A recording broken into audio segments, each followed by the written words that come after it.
Hello YouTube viewers, welcome to my channel Science to Technology. In today's show, Rocket Monday, we're going to talk about Blue Origin's lunar lander. So let's dive deep into it. Now, what we are talking about here? We are talking about Artemis here. Now, the core principle of Artemis is that we are going to the moon and we're going to stay there, hopefully forever. What does that mean? That simply means Apollo project was basically a super extended weapons project. It was basically to show the world minds bigger than yours, and it was going against USSR. So that project had GG amounts of money. What kind of money we are talking about? We are talking about around 4% of national budget. What is current running? Current running is less than 5%. Pardon me, less than 1%. Like NASA does not even get 1% of national budget. So this time they have to design everything to fit inside that. It cannot be like it's a war project that is masquerading as a civilian project. It's like, no, it has to run in that, half of a percent that they get on worst days. It has to fit inside that and stay there forever. That means this time they have a plan. What the heck they're going to do? What are the steps? A, B, C, D. What are those steps? All of those steps are planned out and mapped in such a way where it's like, okay, of course, they're not going to plan out every single detail because most things will be only clear once they land there, but they have an idea.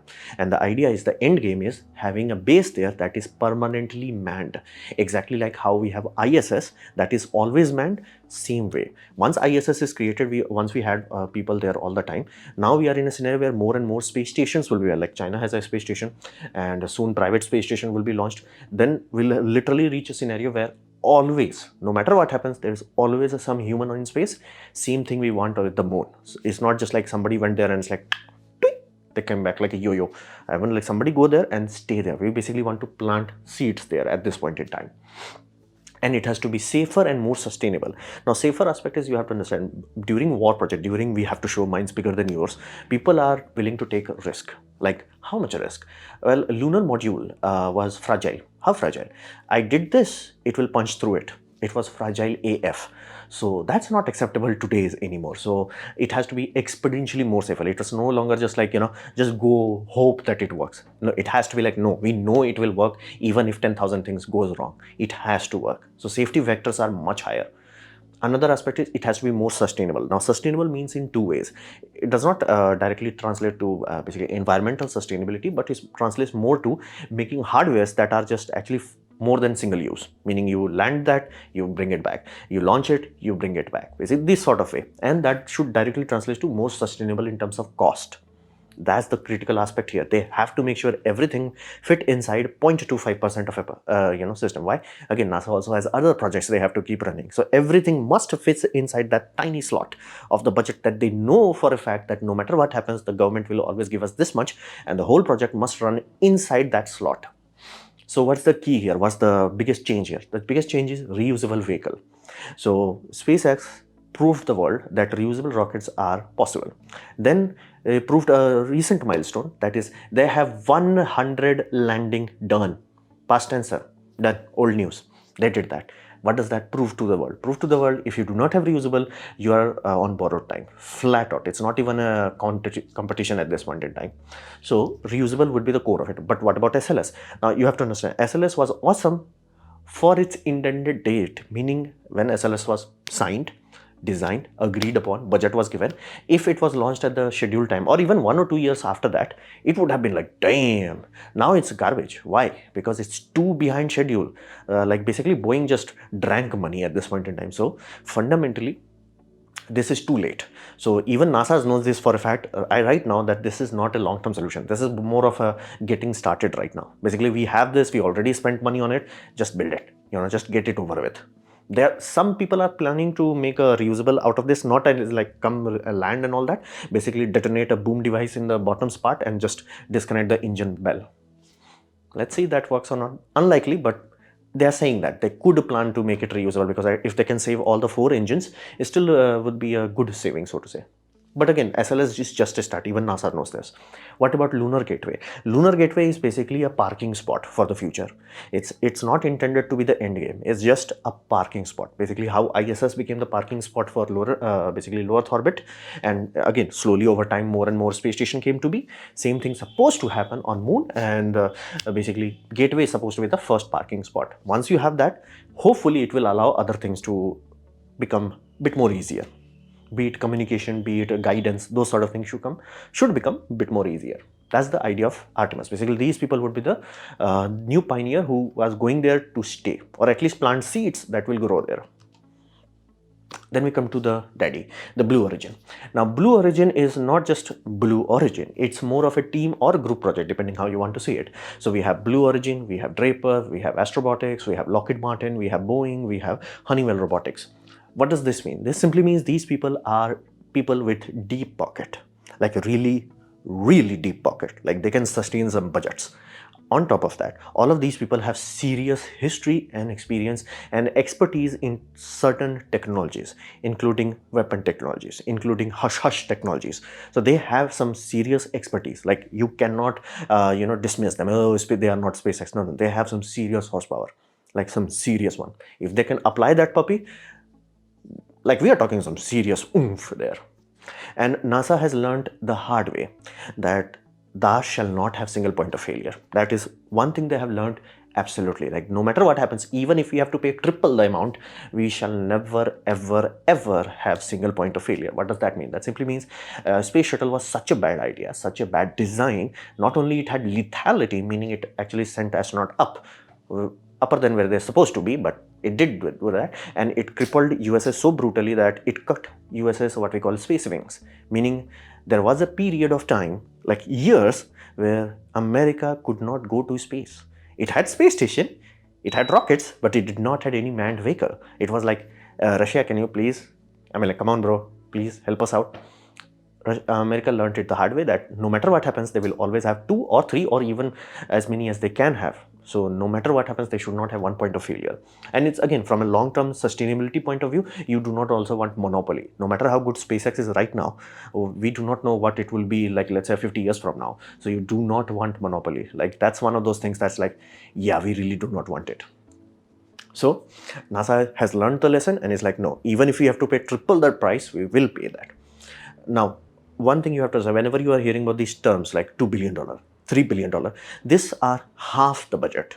Now, again, the lines, the codings, the law, those are missing things. But the rough idea is that whatever price you are saying is half of the project. What does that mean? That simply means if SpaceX says $2 billion, that simply means the project is $4 billion and $2 billion is coming from SpaceX side. Now, you may be like, okay, what is the point of this partnership? This partnership is what we call government-private partnership. Benefit of that is neither side has to forfeit the whole bill, meaning NASA, if they spent, let's say, $4 billion directly to develop it and contracted SpaceX to do anything, NASA has to bear double the burden. Again, 4 billion rather than 2 billion.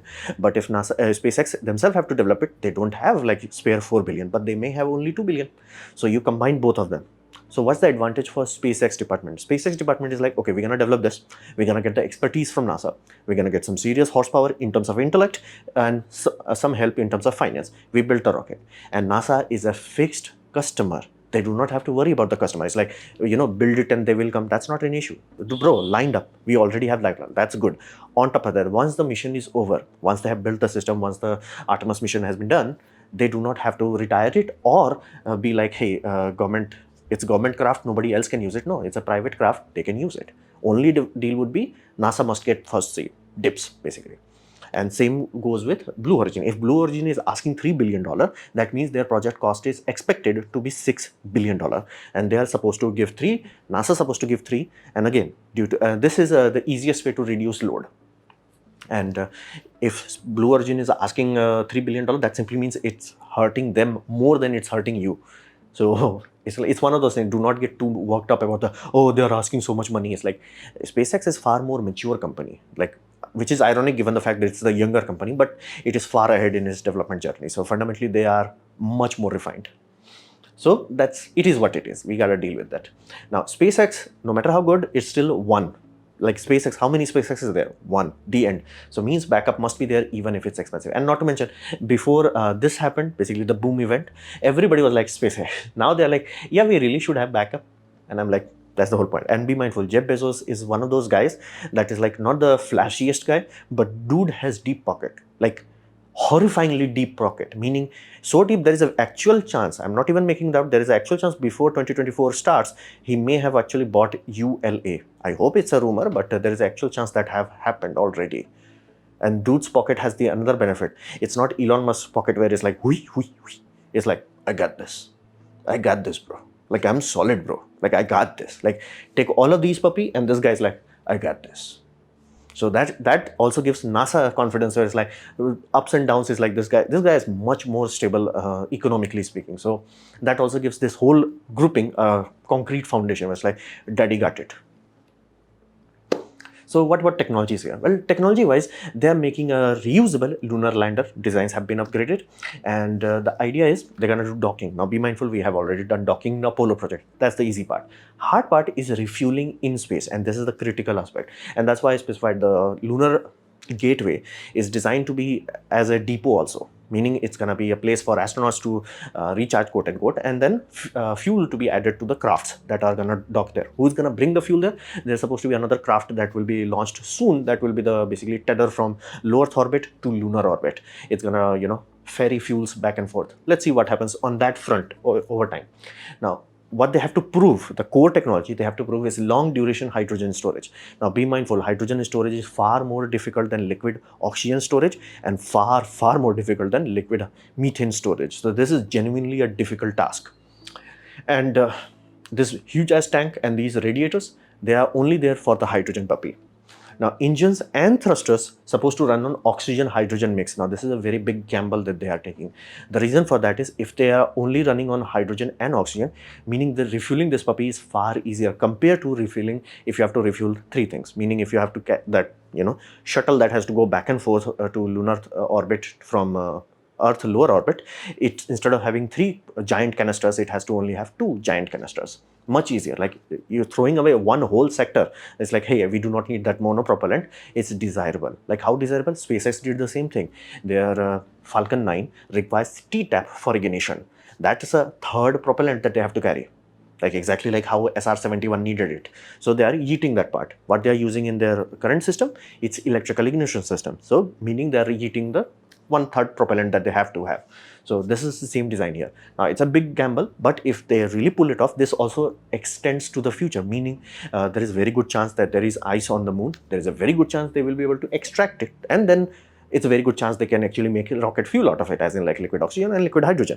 If they do that, that means this design can scale up to future. They will not be like, okay, we can make these two things, but rockets are still useless because we have to still bring down basically hypergolic fuel that acts as the thruster. Because be mindful, there is no atmosphere there, no? And not in deep space, orbit correction, trajectory calculations, all of those things require thrusters. So this will make far more long-term stable for moon.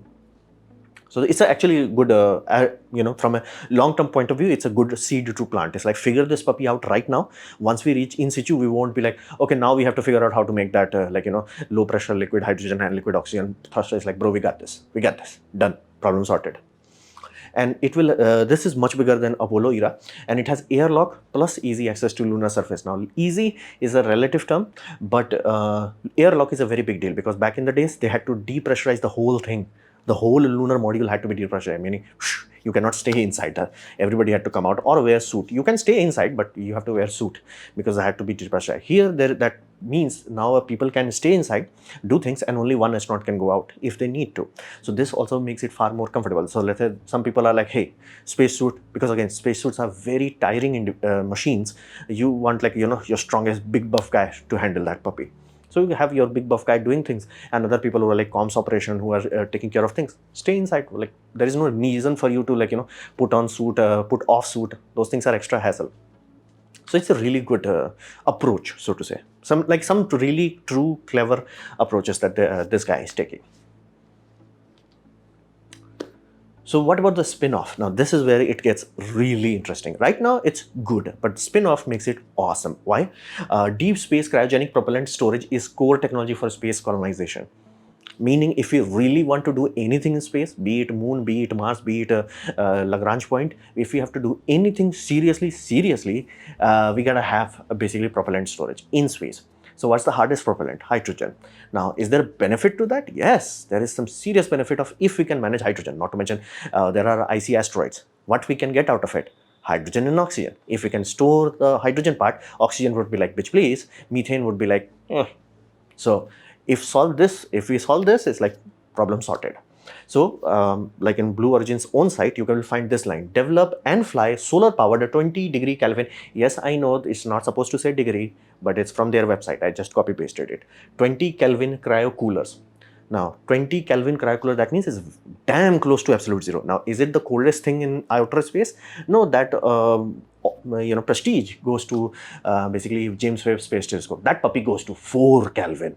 That puppy is cold. Like from its point of view, the 20 is hot. Now, this may come as a surprise, like space is hot. Like, what does that mean when you say space is hot? Space is hot for us simply because we are surrounded by a star. There is a star, like, few minutes away, as in like less than 10 minutes away, there is a star. So it's spewing like radiation. Now, that radiation is coming in all fronts, and there is no reflector known to man that is 100% absolutely reflectable. It's not possible. So you have a shield, right? You have a tank, you shield it, you insulate it. But over time, just photons alone, just in the optical spectrum, over time will boil it off. Just with that. Infrared, again, you may be like, hey, I'm going to put gold foil. That is very awesome for reflecting infrared. Awesome. I'm going to put aluminum foil on top of that so we can reflect optical spectrum. Awesome. Does that mean you have removed 100% of these two things? Hell no. You're still going to have some kelvins going through. And be mindful, you have to be 20. Space is hot. 20 is not cool enough. Basically, it's not close enough to your base temperature. So you still need active cooling. On top of that, sun is kind of hot, meaning it also has very hot photons, meaning ultraviolet, X-rays, and little bit of gamma rays. Very little, but it's more than enough to penetrate any shielding you put and make love to hydrogen, meaning boil off the goddamn hydrogen. On top of that, you have deep space cosmic radiation. Those also make love to your hydrogen, and hydrogen gets excited, it boils off. So that's why it needs active cooling to bring the temperature down and to store it. If you were like in interstellar void or intergalactic void between two galaxies, yes, there you can put liquid hydrogen for long term. Because again, at that point, even the cosmic background radiation is very, very, very low. So that's why this development of a solar powered 20 Kelvin cryocoolers is desirable. Now, it's also awesome for a tether from Moon to Mars, because NASA is developing this puppy, that is DARPA. DARPA and NASA both are working together to get this puppy going. This is core for nuclear thermal propulsion. Now, nuclear thermal propulsion, the reactor part is already solved. Hell of an issue part is how the heck you're going to give it hydrogen, because let's say you launched it, it already had the hydrogen, it's going to go to the moon, it's going to come back from the moon. Here's the, what do you do after that? Now you're stuck. Now you have a nuclear reactor and no propellant. But if you have refueling, you can do this again and again, and be mindful, the reactors can easily go on for years. So you can keep doing this as long as you can keep refueling. Of course, there will be some degradation, or maybe you can build a hyper reinforced variant and launch it on the same rocket, but do not send any hydrogen there. Hyper reinforced variant will last much longer, but if you have to refuel it from ground, you cannot have you will suffer the mass penalty. But if you refuel it in low Earth orbit, so this puppy needs this puppy to work. This puppy needs somebody to actually work on it to make that puppy work, and Blue Origin is going to be that one. Then we come to the single fuel ecosystem that they are developing, that everything has to work on hydrogen and oxygen, including this one. That means in situ utilization, basically in source resource utilization is actually a possibility. That's why I specified everything about Artemis project is laying the foundation for the future. It's not just like, oh, go there and come back. It's like, go there, do things, build things, and then we'll sort that puppy out brick by brick, day by day. So this is the spin-off part. That's why NASA is really happy about this. Then we come to the future aspect. Now, future aspect is right now there is a space race going on between USA and China. The first space race was going on between USA and USSR. USSR is out, it went poof, and USSA at this point in time, it has a long-term plan. That's the best strategy they have. Like, it's actually well thought out. It's like, we're gonna do this, we're gonna do that. Of course, it's not very efficient. It does have bureaucracy, but it is thought out. It's like, what exactly are you gonna do? Very thought out, and they do have multiple private players, and that's the biggest big daddy move they have. They have big daddies with some like, mine's bigger than yours, like mine's is really bigger than yours, kind of or something. Be mindful, there is no other country that can say we have a reusable rocket, and this puppy is like, yeah, we landed 100 of them. Yeah, so big daddy. So that's a really good thing. And what about Blue Origin?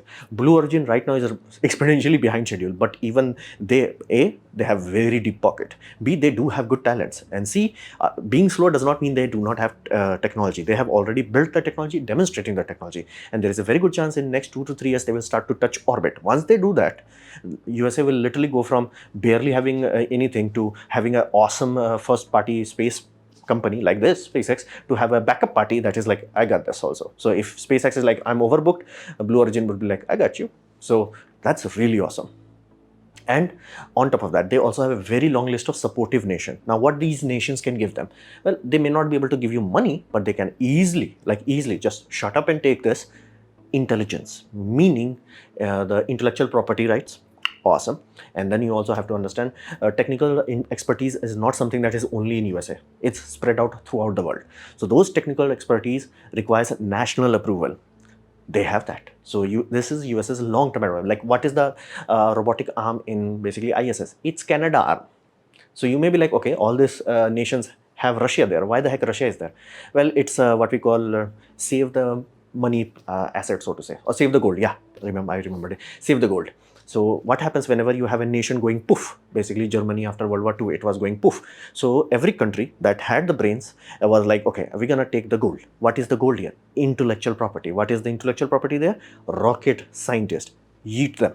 Take them as quickly as possible. And both countries, USSR and USA, worked their ass off to take as many as possible. That's phase one. Phase two, when USSR went poof, that created the same issue again. What the hell to do with this rocket science? Be mindful. If you are a rocket scientist, ICBM is a child's play for you. If you can make a rocket, true rocket that is liquid powered and can go into orbit, making ICBM is the easier thing. Meaning ICBM would be like a college project for you.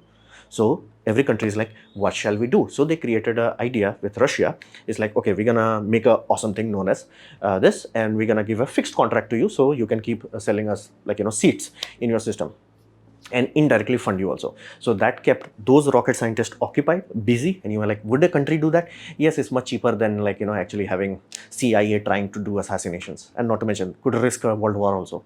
So fundamentally, that's why Russia has a space program. And if you have ever noticed why the heck Russia rockets are not improving, like from past 30 years, they have the exact same rocket.